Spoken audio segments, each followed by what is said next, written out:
Linking with Robbie. So dude hit me in my DM, right? And I'm just like, all you niggas freak out, and that's just all it is. First off, girl, fuck him. And you are now listening to Linking with Robbie.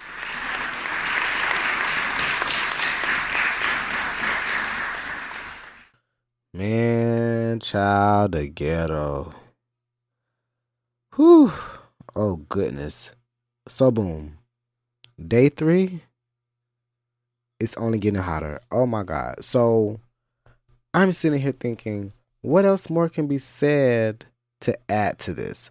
So, you know how yesterday they ended, prosecution that is, they ended their questioning or examination for Cassie. They ended it with basically the whole urine and the ejaculation of it all. They ended it with all that, right? So that was a mic drop. So immediately on day 3, prosecution and the defense is going back and forth over the fact that the defense has not yet shown some text message conversation that they were supposed to have. I guess they have like a collection of text messages they want to show that they haven't presented, and they had to April 27th to present it. And prosecution is like, why the fuck y'all haven't shown these messages yet?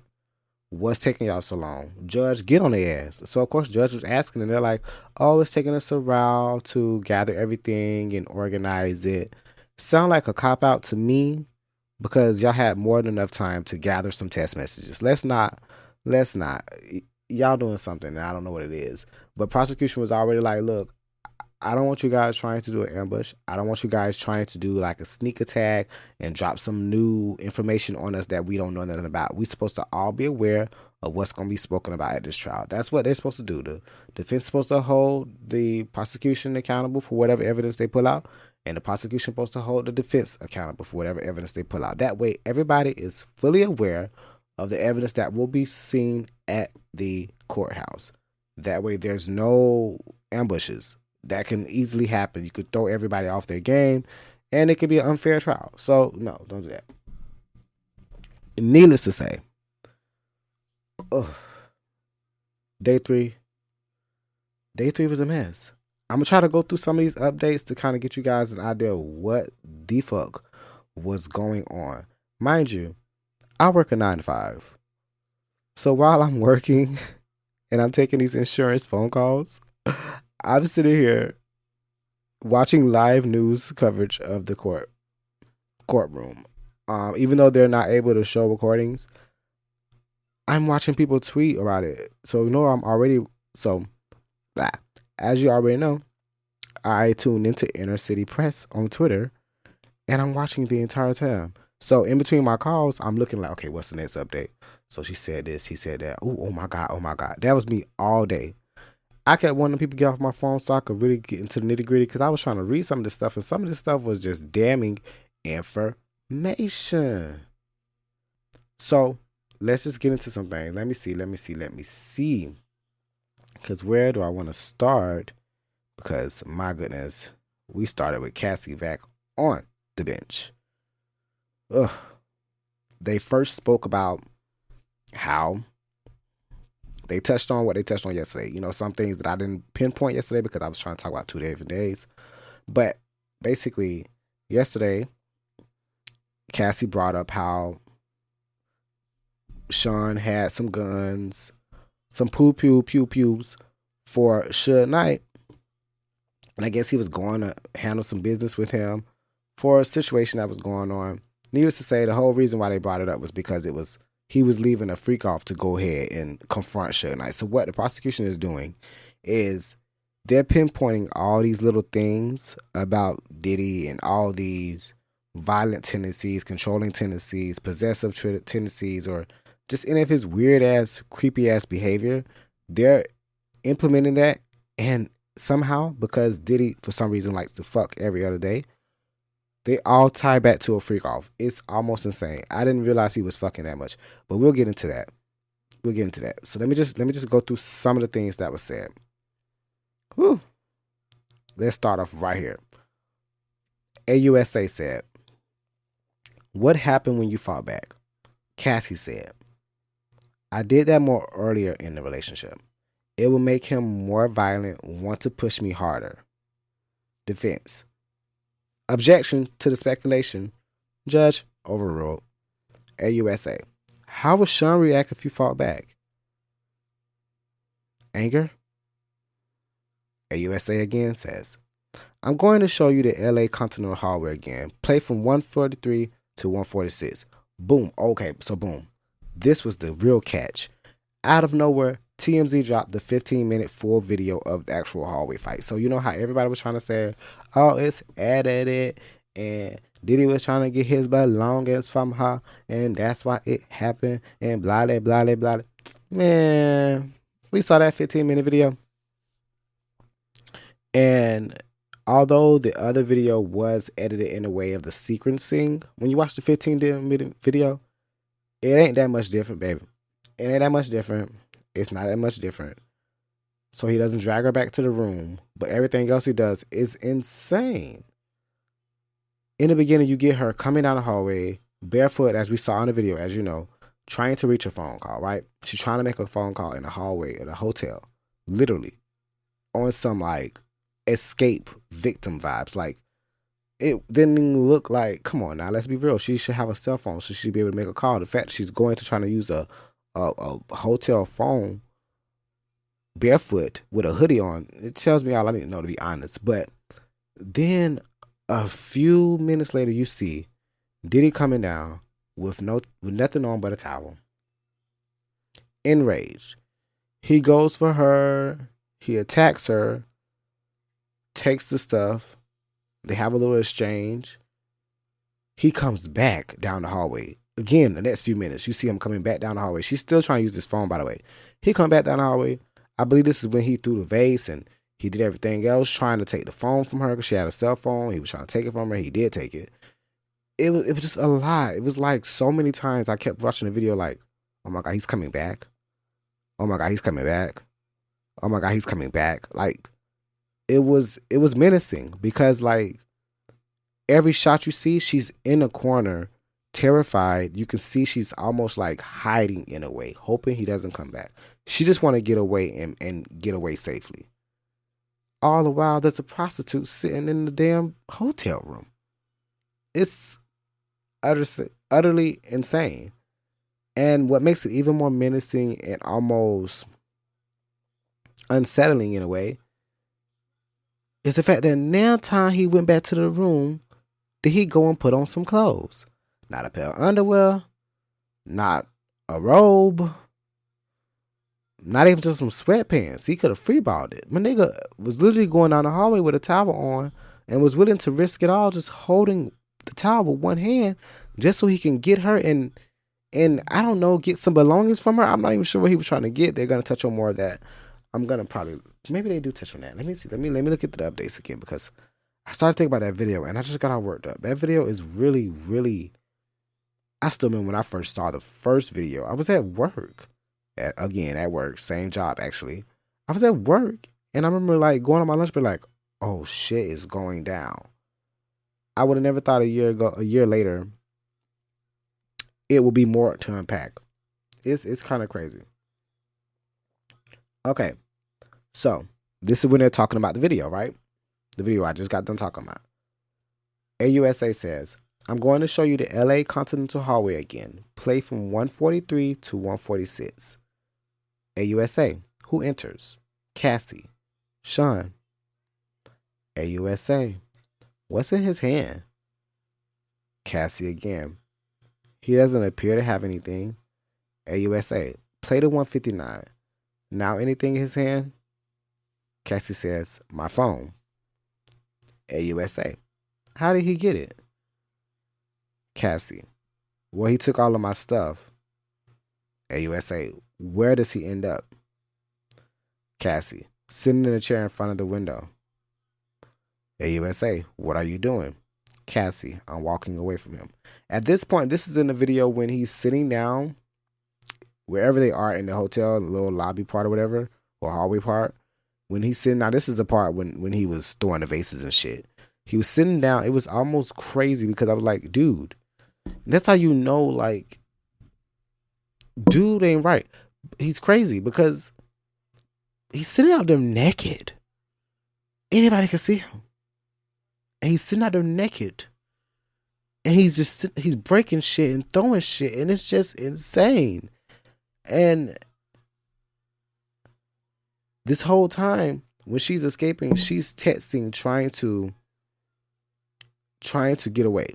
She's trying to get back to her house. She's trying to get an Uber. He's texting her. He's texting her, talking about some please call. I'm surrounded. He was running around in the towel. He was freaking out. Because now it started catching up that he was like, oh my gosh, I'm out in public. You know what I mean? Jules was the guy that was in the room. That's the escort. She let him know he was going, that it was safe. And as long as he stayed quiet, they could be there or whatever. It was insane. Because she was still trying to calm the situation down. Because in her mind, this is all her fault. It's so textbook. So textbook. She was thinking it was all her fault. And with the way she was reacting to it, after the fact that even though he would just beat her, even though he was just trying to keep her held hostage in a way, she was worried about his safety. She was worried about him getting arrested. She was worried about him getting put out of the hotel. She was willing to leave the hotel. She was willing to throw herself under the bus. She didn't want him to get in trouble. She just wanted him to calm down and put on clothes. Even she says, what did she say? He was running around in the towel. I told him to put a robe on. She was just concerned about him. And it's so sad. That makes me so sad and pisses me off. Because even in those moments, so many victims be worried about the abusers. They're concerned about the person that is doing them harm. Because they care about that person. And the person that is doing the abusing is using the care that the person have, the compassion and the concern. They're weaponizing it and using it as a manipulation tactic. More stuff, she goes on to talk about more of the abuse and more other times when he abused her, when he stomped her in a car, when there was in freak-offs, how she wasn't allowed to kiss guys, and it's just insane. She touched on moments when she was testing him and saying, please delete those videos, get rid of it off your iCloud. And he was basically like brushing it off. You could tell he really didn't want to get rid of the videos. She knew he could use it as blackmail because he's threatened that many times before. When she was dating somebody who I think is allegedly Kid Cudi, he was threatening and saying how, you know what I mean? Like, he would probably do something to him and do something to her. And she was afraid of that. So she basically broke up with Kid Cudi and went back to Diddy because she was terrified that he was going to do something to him. And if the rumors are correct and what's going to come out in this trial, going to be most likely come out of the trial because it was in an indictment, was how he blew up Kid Cudi's car. So clearly he made on his promise. He made good on his promise that he was going to do something to Kid Cudi. It's almost insane that this man was roaming around thinking he was Batman, or he thought he was the Joker. I'm sorry, I forgot. He thought he was the Joker. And I guess he thought Cassie was going to be his Harley Quinn. I really don't know. Because needless to say, the funny thing is, him comparing himself to Joker is the most hilarious thing because Joker himself is abusive. So, and he's a predator. He's psycho. So if that's who you identify yourself as, says a lot about you, Mr. Combs. Says a lot about you. So let's see. What else? What else was there? What else was there? This was the kicker, though. Boy, this was the kicker. When prosecution asked her how she recovered from a freak off or what she would do to recover, she said she'll take opiates. She wanted to feel numb. She would get massages, IV fluids. The chef would cook them something, you know. And she said, they asked how often did she take the opiates after a freak off, and she said often. Because she got urinary tract infections. So she used to get UTIs seldomly because of this. The UTIs were painful. The antibacterials weren't working anymore. During the freak-offs, she would be burning because of the UCI. Ugh. There was a message, I believe, that she was sending. I don't know if it was an email or text message, but prosecution asked her to read it. And she said, I have all these sores on my tongue. I have another UTI. That part gagged me. Because then prosecution, of course, had to ask, what source? When she went on to say friction in my mouth and that it was from the oral sex, it's insane that she was being forced to fuck so much that it was unhealthy for her and her body. And he didn't even care. He just doped her up or gave her some more drugs and said, go finish. Like a real pimp. Like, y'all can't tell me this girl wasn't sex trafficked. I'm sorry. I know y'all see it as a relationship. This shit was not a fucking relationship. This was some possessive, abusive, controlling dictatorship type shit. Like, she was his fucking pet and his sex slave. Ugh. When you want to be a bad boy because you was growing up lame and so you got to do this stuff, it's just, ugh. She spoke on more times where there was a free call for she needed GHB, which is called G. I've seen it before. I know somebody that's used it before. It's basically liquid ecstasy. It's a sex drug. Hello, gay. So yeah, I've seen it before. It's a sex drug, and basically people use it to be horny and relax. Um, Not sure where you can get it from because it's not really something that's really out there like that. So the fact that he had loads of it is just like, dude, you have what they use for date drugs, like date rape drugs. You know what I mean? Like, okay, interesting. You know what I mean? What I do enjoy what's going on, like I said, the prosecution is using this moment to kind of like not tear her apart, but really zero in on her half of it. So that way it doesn't give the defense as much room to attack. Now, of course, if the defense is as good as they say they are, they're still going to hone in on it. They're going to look at it like, okay, prosecution open the door, we finna go through it. And so they're going to come doing that. Like, they have a lot of parts where they're showing her facilitating it, like I said, facilitating a lot of the freak offs, or where she's like hitting up Diddy, basically asking him or telling him, hey, I got 2 male escorts, or let's set it up. I need some G, or I want to fuck, and basically doing things like that to get his attention because she know that's what he likes. I know exactly what's going on. She know he likes freak offs. She know he likes to have sex. She know he likes to do all these things. So that's what she's using to get his attention, to get him to come back or whatever. Whether people want to believe it or not, it's a cycle. It's a roller coaster. You're not gonna always want to be a part of your abuser, apart from your abuser. Like, as stupid as that may sound, as crazy as that may sound to some people may not understand it. You never been addicted to something that's not good for you. You never been in love with something that's toxic before. So when you're in love with something, or you're conditioned to live in a certain way with certain premises and rules and guidelines and comfortabilities, no matter how hard it is and how terrible it is for you or toxic it is for you, it's harder to walk away.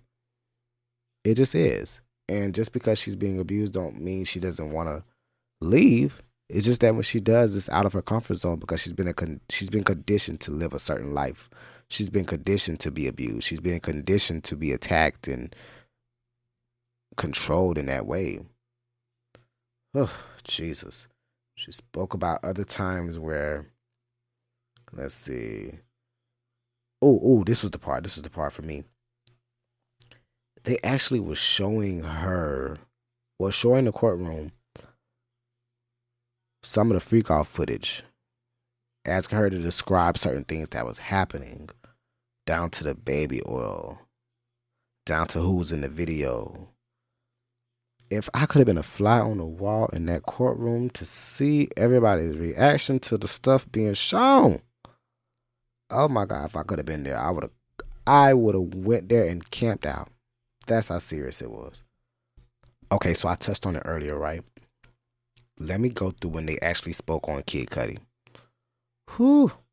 So the prosecution showed Cassie a picture of Kid Cudi, asked who he was. She told who he was. His name's Scott. she said they dated in 2011.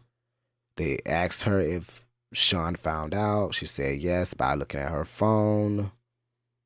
She said he went through her phone during a freak off and found an email. He basically found that she had been in his home, and basically he threatened her with a wine opener in his hand. A wine opener. Are you serious? He was gonna stab her. Like, see what I'm talking about? She had to call Kid Cudi on the burner phone. She went to his house, talked to him and one of the assistants, and she told him that Diddy would release the videos and hurt him and her. Will hurt them. It was just terrible. And she basically said this, and I'm pretty sure she said this so that way he'd go his own way, and so that she could protect him. So, after that, of course, Sean kicked her in the back. She had a bruise. After that, she went to her hotel. And guess what happened when she got to her hotel with the burner phone? Guess what happened when she went to the hotel? She found the room torn up. Someone peed all over the floor, shit it in the toilet and didn't flush it. It was clear it was most likely Diddy doing that shit. I don't know why, but it was an intimidation tactic. To be like, yeah, I can get into your room and this is what I can do. Basically, he was threatening that he would have her and Kid Cudi, hurt in some form or fashion, and said that he would be out of the country by the time anybody found out. It's almost hilarious how confident this man thought he was. Like, who the fuck do you think you are, sir? You don't get to do what you want to do. So then at one point, after all this, right? After all this, she finally gets away in a way. And